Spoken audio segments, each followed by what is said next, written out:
Bismillah wassalatu wassalamu ala rasulillah wa ba'du. Sejak masa silam, orang kafir dan orang munafik selalu bekerja sama.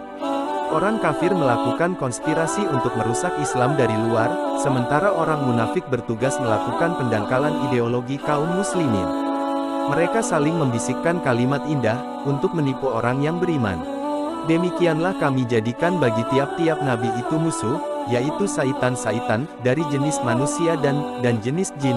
Sebahagian mereka membisikkan kepada sebahagian yang lain perkataan-perkataan yang indah-indah untuk menipu manusia. Quran Surat Al-An'am ayat 112.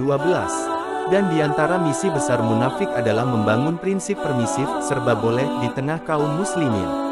Agar mereka meninggalkan amar makruf nahi munkar. Allah berfirman, orang munafik lelaki dan orang munafik perempuan, satu sama lain saling memerintahkan yang munkar dan mencegah yang makruh. Quran Surat At-Taubah ayat 67. Dan kita bisa melihat semangat ini ketika mereka menanamkan prinsip racun di tengah kaum muslimin. Islam itu baik sekali, sangat besar, dan sangat indah. Kenapa dibela? Islam hadir membela manusia, bukan sebaliknya. Saya ini bau, hatinya kotor, apa pantas bela Islam? Bahasa lainnya, sudahlah biarkan orang kafir menghina Islam, melecehkan Islam, kita gak usah membela Islam. Karena Islam tidak perlu dibela. Apa tujuan mereka? Siapapun bisa melihat sangat jelas, tujuan mereka adalah untuk mendiamkan setiap kemungkaran. Sehingga setiap orang yang melakukan kemungkaran tidak perlu takut, karena mereka aman. Perintah membela Allah dan Islam. Ada beberapa ayat dalam Al-Quran, yang memerintahkan kita untuk membela Allah dan Rasul-Nya Shallallahu Alaihi Wasallam. Kita akan lihat beberapa ayat berikut. Pertama, firman Allah. Sungguh Allah akan menolong orang yang membelanya. Sesungguhnya Allah Maha Kuat lagi Maha Perkasa. Quran Surat Al-Hajj ayat 40.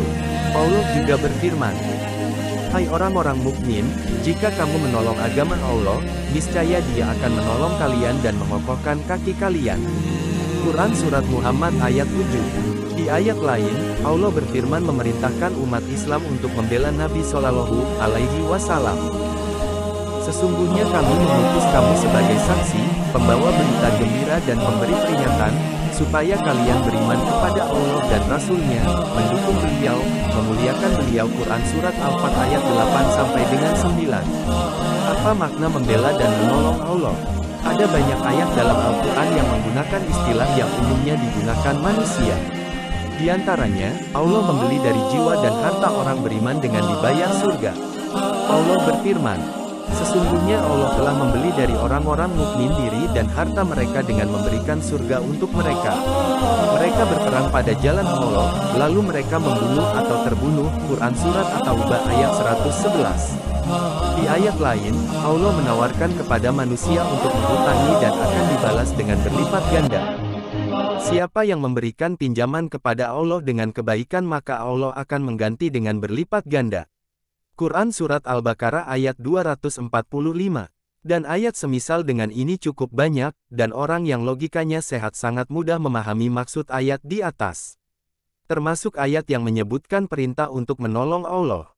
Imam As-Sa'di menjelaskan Surat Muhammad ayat 7.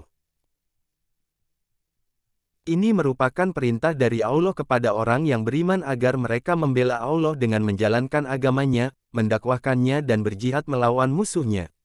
Dan semua itu bertujuan untuk mengharap wajah Allah. Jika mereka melakukan semua itu, maka Allah akan menolong mereka dan mengokohkan kaki mereka. Tafsir As-Sa'di, halaman 785. Allahu a'lam.